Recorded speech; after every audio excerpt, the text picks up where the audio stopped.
Intermediate परीक्षा में अंग्रेजी का पेपर लीक हो गया। इसको लेकर 24 जिलों में परीक्षा रद्द कर दी गई है। पेपर के दोनों सेट लीक हो गए हैं। इंटर के छात्रों की दोपहर 2 बजे से पेपर था, लेकिन परीक्षा शुरू होने से 2 घंटे पहले ही पेपर लीक हो गया। इसके बाद आनन फानन में बोर्ड अधिकारियों ने पेपर को रद्द कर दिया।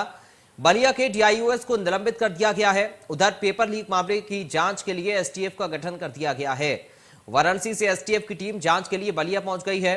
एसीएस ओम अवनीश अवस्थी ने बलिया की डीएम और एसपी से पेपर लीक मामले की रिपोर्ट मांगी है। घटना के बाद सरकार ने एसटीएफ जांच के आदेश दिए हैं। कहा है कि दोषियों के खिलाफ एनएसए के तहत कार्रवाई की जाएगी। पेपर बलिया से लीक हुआ है। सीएम योगी ने अधिकारियों को कड़ी कार्रवाई के निर्देश दिए हैं। साथ ही एसीएस होम अवनीश अवस्थी ने लोक भवन में अधिकारियों की बड़ी बैठक बुलाई है, जिसमें ADG law and order Prashant Kumar समेत सभी जिलों के डीएम वीडियो कॉन्फ्रेंसिंग के माध्यम से जुड़ेंगे।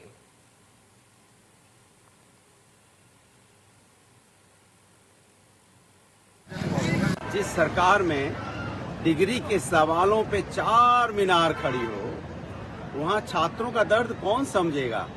उत्तर प्रदेश की भारतीय जनता पार्टी सरकार शिक्षा माफियाओं के सामने नतमस्तक है। इसकी जांच की जा रही है और जांच में जो भी फंसेगा सबके खिलाफ कार्रवाई की जाएगी। मैम अभी तक क्या कुछ पता चल पाया है? अब आप पता चलने दें तभी तो। मैम जांच किसको दी जाएगी? इसकी जो लीक हुआ है पेपर, इसकी जांच किसको दी जाएगी? इसकी जांच बता दी जाएगी आपको, जिसको भी दी जाएगी हम बता देंगे आपको। बलिया में हम लोग को सूचना मिली कि कुछ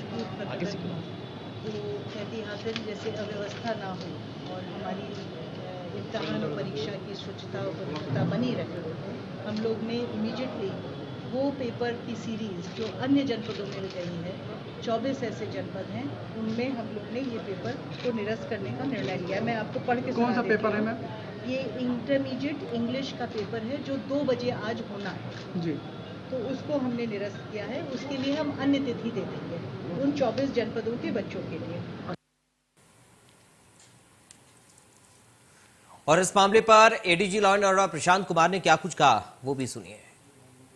अंग्रेजी की परीक्षा हुई, उसके पर्चे लीक हो गए, जिसका प्रारंभिक परीक्षण करने पर यह पाया गया कि जो पर्चे लीक हुए हैं वो सही वही पर्चे हैं जिनको आना है।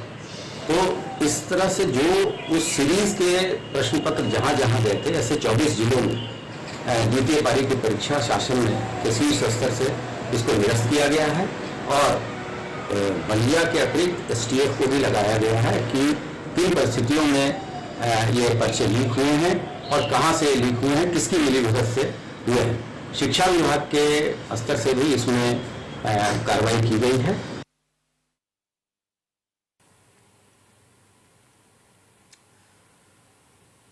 तो एसटीएफ इस पूरे मामले की जांच कर रही है।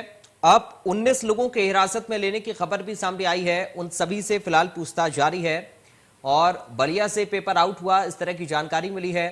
फिलहाल बलिया के डीएम और एसपी से रिपोर्ट मांगी है एसीएस होम अवनीश अवस्थी ने और पूरे प्रकरण की गंभीरता से जांच की जाएगी। दोषियों के खिलाफ कार्रवाई होगी, एनएसए की कार्रवाई की जाएगी। मुख्यमंत्री योगी आदित्यनाथ ने सख्त निर्देश इस पूरे मामले को लेकर दिए हैं। अधिकारियों को निर्देशित किया गया है और सख्त कार्रवाई इस पूरे मामले पर होगी। इस तरह और ये देखिए रिएक्शंस भी लगातार सामने आ रहे हैं और अखिलेश यादव ने भी इस पर ट्वीट किया है। इससे पहले मायावती का ट्वीट भी सामने आया। हमारे साथ कुछ खास मेहमान जुड़ गए, सीधा आपका परिचय करा दें। बीजेपी से प्रवक्ता दीपक सोनकर हैं। दीपक जी आपका स्वागत है। समाजवादी पार्टी से प्रवक्ता अभिषेक वाजपेयी हैं। अभिषेक जी आपका स्वागत है। हमारे साथ प्रदेश अध्यक्ष हैं प्राथमिक शिक्षक विनय कुमार सिंह। विनय कुमार सिंह जी आपका स्वागत है। सबसे पहले दीपक सोनकर जी, शुरुआत में आप ही के साथ कर रहा हूं। पेपर आउट हुआ, जांच की बात कही जा रही है, कड़ी से कड़ी कार्रवाई, एनएसए की बात भी कही है, लेकिन अब विपक्ष सवाल उठा रहा है। देखिए अखिलेश यादव ने ट्वीट कर दिया, मायावती ने ट्वीट कर दिया, एक बार फिर से पेपर लीक। दीपक जी देखिए, जिस तरीके से बलिया के अंदर से ये जो पेपर लीक की सूचना, अंग्रेजी का पेपर के 2 सेट लीक हुए, उसको लेकर के तुरंत जिस समय हमने देखा है कि आदरणीय उत्तर प्रदेश के मुख्यमंत्री योगी आदित्यनाथ जी के लगातार जिस तरीके से ये पेपर लीक की घटना सामने आती है तो तुरंत उस पर कार्रवाई करने का काम किया जाता है। जिस तरीके से आज एसटीएफ को जांच सौंपी गई है और एनएसए के माध्यम से उन पर तैयारी करने का काम किया गया है और लगातार 24 जिलों में जिस तरीके की ये सूचना आई है, उन जिलों में परीक्षा रद्द करने के बाद वहां के जिलाधिकारी, वहां के एसएसपी से तुरंत उसकी रिपोर्ट मांगी गई है और 19 लोगों को इसको लेकर के हिरासत में लिया गया है। बलिया के जिलाधिकारी को निलंबन भी किया गया है। तो लगातार इसकी पूरी पुष्टि के साथ, पूरी निष्पक्ष जांच के साथ लगातार उसकी प्रक्रिया चल रही है। और निश्चित रूप से मैं आपको विश्वास दिलाना चाहता हूं कि जो भी इसमें लिप्त लोग होंगे, जिस इस पूरी घटना के अंदर लिप्त होंगे, उन पर पूरी कड़ी से कड़ी कार्रवाई करने का काम उत्तर प्रदेश सरकार करने जा रही है। ठीक है अभिषेक वाजपेयी जी, अखिलेश यादव कह रहे हैं कि एक बार फिर से हुआ, कार्रवाई तुरंत हो रही है, हिरासत में लोग लिए जा रहे हैं और परीक्षा की जो डेट है वो भी आ गई है अगली। देखिए ये कोई नई बात नहीं है। भारतीय जनता पार्टी के 5 साल 2017 से लेकर के अब तक में एक नहीं कई सारी घटनाएं ऐसी हुई हैं जहां पे पेपर लीक हुए हैं और जिन लोगों जो अपराधी थे उनको बचाने का काम किया गया, उनकी जगह पे छोटे जो लोग थे उनको सूली पे चढ़ाने का काम किया गया, उनको सजाएं दिलाई गई।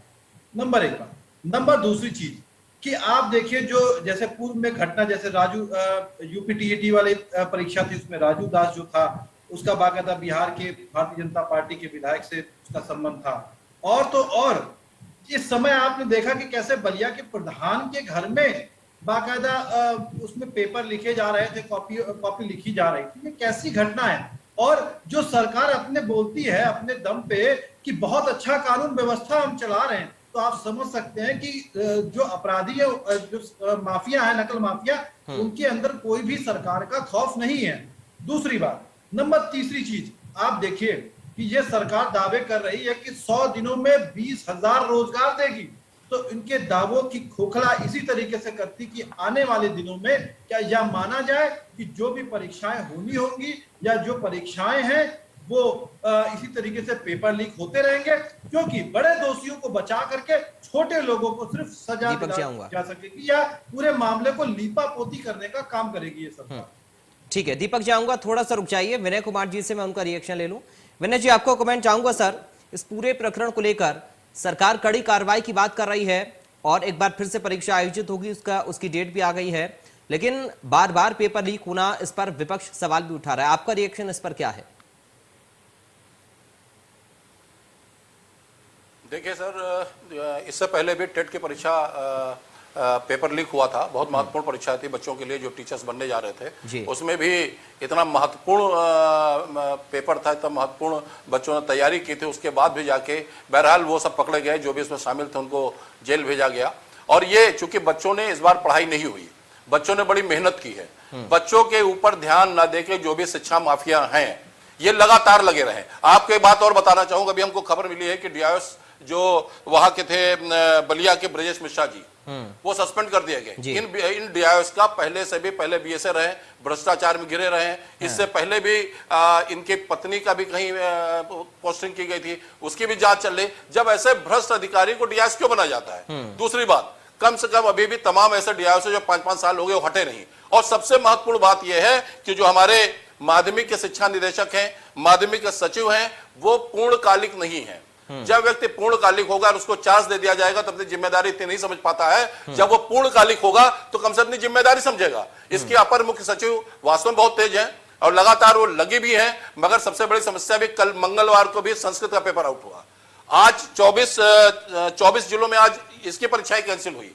तो ऐसे लोग जो पहले से भ्रष्टाचार में घिरे हुए हैं, इनको चाहे कोई भी सरकार हो, बीजेपी हो, इसके पहले की सरकार, इनको क्यों आगे लाती, क्यों इनको अधिकारी बनाती, इनको क्यों नहीं अटैचमेंट करके इनसे बाबू का काम करवाती है? जब ये पहले से भ्रष्टाचार में घिरे हैं, ये हरदोई रहे हैं, ये प्रतापगढ़ रहे हैं, जहां जा रहे हैं, इनके ऊपर हमेशा कोई ना कोई वो लगा रहा। तो हमारा मेन कहना है कि अगर बलिया में ये पेपर आउट हुआ, शुरुआत वहां से हुई, तो कम से कम वहां के जो डीआईओ से डिप्टी इंस्पेक्टर ऑफ स्कूल को सस्पेंड कर दिया गया। Suspend is not a punishment. कुछ दिन बाद फिर बहाल हो जाएंगे वो। जब आदमी दबंग है, जब आदमी इसमें लगा हुआ है, तो जितना पैसा कमाएगा इधर उधर दे देगा, फिर बहाल हो जाए। तो ऐसे अफसरों को क्यों नहीं इन सब चीजों से दूर रखा जाता है? सरकार कोई भी हो, क्यों नहीं ऐसे जो भ्रष्टाचार से घिरे वो डीआईओ कैसे बन जाते हैं, जो भ्रष्टाचार से घिरे वो बीएसए कैसे बन जाते हैं? क्यों नहीं पूर्णकालिक निदेशक आता है? क्यों नहीं पूर्णकालिक सचिव को अपॉइंटमेंट किया जाता है? क्यों कब तक चार्ज के सहारे चलेगा? ये स्थितियां हैं। और आपको बताएं, पेपर आउट करने में कोई एक दिन का काम नहीं है, इसका भी बहुत एक पूरा काकस है। जो इसमें शिक्षा माफिया जुड़े हैं, जो इसमें तमाम सेंटर सुपरिटेंडेंट जुड़े हैं, तमाम प्रधानाचार्य भी हो सकता है, कुछ ऐसे जब पहले 10-12 साल 15 साल परीक्षाएं होती थी उसमें लिप्त रहते थे, वो भी इसमें शामिल है। क्योंकि इतनी शुचितापूर्ण परीक्षा होने में उसकी पैकेजिंग होती है, सेंटर पे उसको बिल्कुल लॉक किया जाता है, पेपर एग्जाम होने से थोड़ी देर पहले पेपर खोला जाता है, पेपर खोलने के बाद उसमें 4-5 जो अध्यापक होते हैं उनके सिग्नेचर कराए जाते हैं, तो पेपर लीक कैसे हुआ?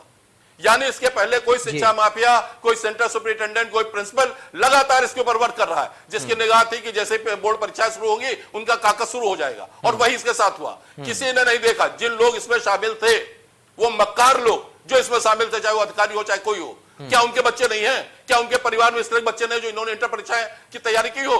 क्यों बच्चों की उसके साथ खिलवाड़ किया जाता है? ये चाहे पक्ष के नेता हो चाहे विपक्ष के प्रवक्ता बैठे हो, दोनों को सोचना चाहिए राजनीति का मुद्दा नहीं है। इनके परिवार का भी कोई ना कोई व्यक्ति इंटर की परीक्षा दे रहा होगा, घर का नहीं होगा तो रिश्तेदार नातेदार कोई ना कोई दे रहा होगा। उन बच्चों के साथ क्या होगा जो परीक्षा देने आज पहुंचे और 24 जनपद की परीक्षाएं कैंसिल कर दी गई? उनकी मनोदशा किसी ने समझी? उनके ऊपर क्या प्रभाव पड़ेगा? अब फिर दूसरा पेपर दे, फिर नई तैयारी करे, ये सब चीजें देखनी चाहिए। और मैं ये कहूंगा कि सरकार को, योगी सरकार वास्तव में भ्रष्टाचार पर नकेल लगाए हुए है, और कम से कम इन शिक्षा माफियों पे भी नकेल लगानी चाहिए। चाहे वो कितने भी ताकतवर हो, चाहे कितने भी पैसे वाले हो, इन पे नकेल कसना चाहिए। क्योंकि शिक्षा के साथ खिलवाड़ करना, शिक्षा के मंदिर की पवित्रता को दूषित करना, ये बहुत बड़ा पाप है, ये सबको सोचना चाहिए। ठीक है सर, दीपक जी जवाब दीजिए, क्या यही वो लूप होल्स हैं जो विनय जी जिक्र कर रहे हैं? पहले भ्रष्टाचारियों पर लगाम लगानी होगी ताकि इस तरीके के जो माफिया हैं वो कम से कम सक्रिय ना हो, उनके हौसले बुलंद ना हो। दीपक जी देखिए, निश्चित रूप से अभी हमारे बड़े भाई अभिषेक भाई कह रहे थे कि किस तरीके से हमने 2017 से पहले देखा है कि नकल माफियाओं को संरक्षण दी जाती थी, किस तरीके से शिक्षा के माफियाओं को संरक्षण दिया जाता था।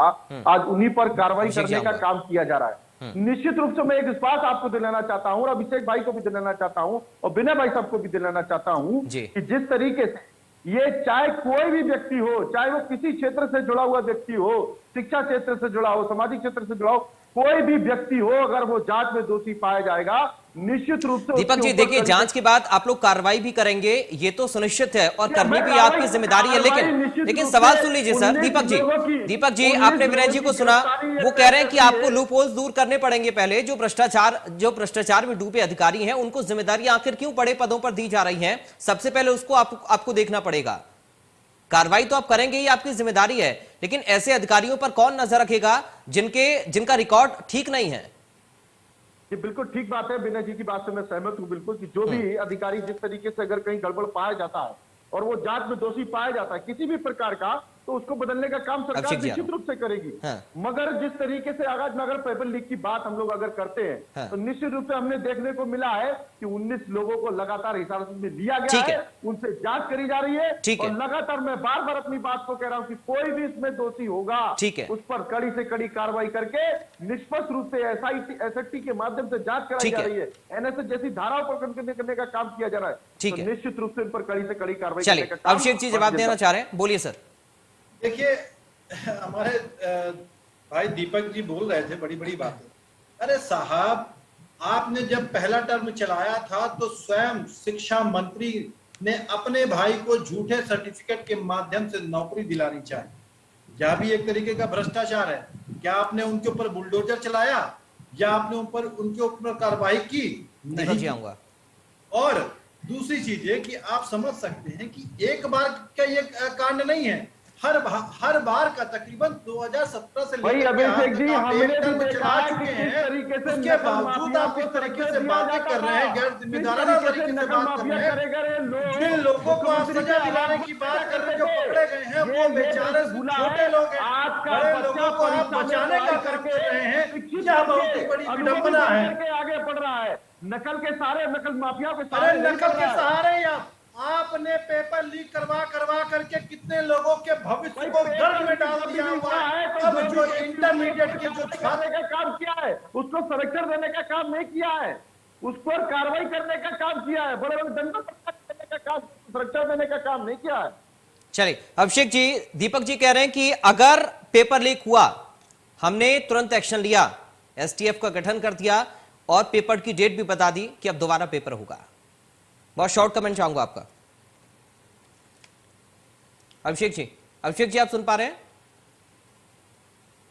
चलिए, लगता है कनेक्शन में कोई दिक्कत आ रही है। दीपक जी, आप अपनी बात रखिए फटाफट। सर, कार्रवाई तो आप करेंगे, लेकिन ऐसे लोगों पर भी कार्रवाई की जरूरत है जिनका जिक्र विनय जी कर रहे हैं। मैंने आपको बताया निश्चित रूप से कहीं कोई इसमें, मैं बार बार आपको बोल रहा हूं, चाहे वो प्रशासनिक व्यक्ति हो, चाहे वो शिक्षा क्षेत्र से जुड़ा हुआ हो, चाहे वो समाज क्षेत्र से जुड़ा हो, अगर कहीं भी कोई भी प्रशासनिक अधिकारी भी इस घटना में लिप्त पाएगा, जांच के अंदर दोषी पाएगा, तो वो कोई भी हो उसके ऊपर कार्रवाई करने का काम किया जाएगा और निष्पक्ष रूप से कार्रवाई करने का काम किया जाएगा। और दूसरी बात, जहां जिस तरीके से अगर अधिकारियों की बात आती है तो निश्चित रूप से उनकी शिकायत के आधार पर, उनकी जांच के आधार पर अगर कोई कमी पाई जाती है तो उस पर भी कार्रवाई करने का काम किया जाएगा और उनको दंड देने का काम किया जाएगा। दीपक जी, एक बात आप बताइए, जो पहले 14 भर्तियों के पेपर लीक हुए थे, उनमें से आपने कितने लोगों के ऊपर कार्रवाई की? और अरे भाई, लोगों पर गुंडे जैसे धाराओं का ऊपर कार्रवाई, अरे कितने लोगों के ऊपर गिरफ्तार किए गए? आपने लीपापोती करने का काम करते थे, आपने सिर्फ लीपापोती करने का काम किया, इसके अलावा कोई काम नहीं किया। करके खड़ा हुआ है, ऐसी बात कर रहे हैं। चलिए, ठीक है, विनय जी को ला रहा हूं मैं। आप ठीक है, थोड़ा सा रुक जाइए। चलिए, अब विनय जी को सुन लेते हैं। विनय जी, सुझाव क्या है आपका? कैसे हम रोक सकते हैं नकल माफियाओं की इस करतूत को, जो कि परीक्षार्थियों पर भारी पड़ रही है, उनकी मेहनत पर भारी पड़ रही है? विनय जी, बहुत शॉर्ट कमेंट आपका। देखिए सर, सबसे बड़ी बात हम बताएं, ये पेपर आउट कराना कोई एक दिन का खेल नहीं है जी। आपने देखा होगा कि जैसे ये हमारे आतंकवादी होते हैं, इनके स्लीपर सेल होती है, ये पहले से अपना पूरी गोट बिछाना शुरू करते हैं कि भाई वो वहां रहेगा, वो वहां रहेगा, यहां से ये होगा, वहां से होगा। बिल्कुल सेम इसी में नकल माफिया और जो मिली भगत है, बिल्कुल सेम यही है। ये पेपर आउट होना एक दिन की बात नहीं है। अरे इसकी बड़ी लंबी प्लानिंग की गई होगी। कहां से पेपर निकलेगा? क्योंकि 10-12 साल पहले होता क्या था कि जब सेंटर पे पेपर आते थे, लॉक हो जाते थे, पेपर भी एक सेट नहीं छपता, 3-3, 4-4 सेट छपते थे। अगर रातों रात अगर पेपर आउट हो जाता तो सुबह सेट बदल दिया जाता था। मगर होता क्या था कि कई बार हमने पहले 10-12-15 साल पहले भी सुना है कि पीछे से, उसके पीछे से पेपर खोल लिया जाता, लिफाफे के पीछे से पेपर बाहर हो जाता था, फोटोकॉपी होकर फिर लिफाफे में अंदर हो जाता था, सुबह सामने होकर पेपर बढ़ जाता था। मगर ये सारी संलिप्तता पेपर में तब हो सकती है जब तक सेंटर सुपरिटेंडेंट, वहां का प्रिंसिपल, वो शिक्षा माफिया ये ना शामिल हो। जब ये शामिल होंगे, निश्चित पेपर आउट होगा, चाहे कोई गवर्नमेंट हो, चाहे पुरानी गवर्नमेंट, चाहे नई गवर्नमेंट, क्योंकि ये सब बहुत पैसे वाले। मैं केवल इतना ही बात कहूंगा, हमारे पक्ष और विपक्ष दोनों के साथी बैठे हुए हैं, केवल इतना ही कहूंगा कि आप विधानसभा में, विधान परिषद में, लोकसभा में कहीं भी केवल एक निर्णय करा दीजिए कि जिसके ऊपर इन अधिकारियों के बारे में भ्रष्टाचार से लिप्त हैं, और जब तक इनके 100% जांच होकर क्लीन चिट इनको नहीं मिल जाती है और क्लियर जांच हो, ये नहीं पैसा रुपए देकर इनकी जांचें दबा दी जाए या पेंडिंग करके इसको दबा के और बड़े-बड़े अधिकारियों ने, बड़े-बड़े नेताओं ने कह दिया इनको फिर पोस्टिंग मिल जाए। ऐसे लोगों को कतई पोस्टिंग न दी जाए जब तक इनको इतना टाइट नहीं किया जाएगा। ये काम नहीं रुकेगा, 4 दिन बाद फिर पेपर बाहर आएगा। चलिए दीपक जी, बहुत शॉर्ट कमेंट इस पर चाहूंगा एक, तो कम से कम एक ऐसी स्थितियां होनी चाहिए इन लोगों को डर लगे। दीपक जी 10 सेकंड प्लीज, बहुत छोटा कमेंट, बहुत छोटा दीपक जी।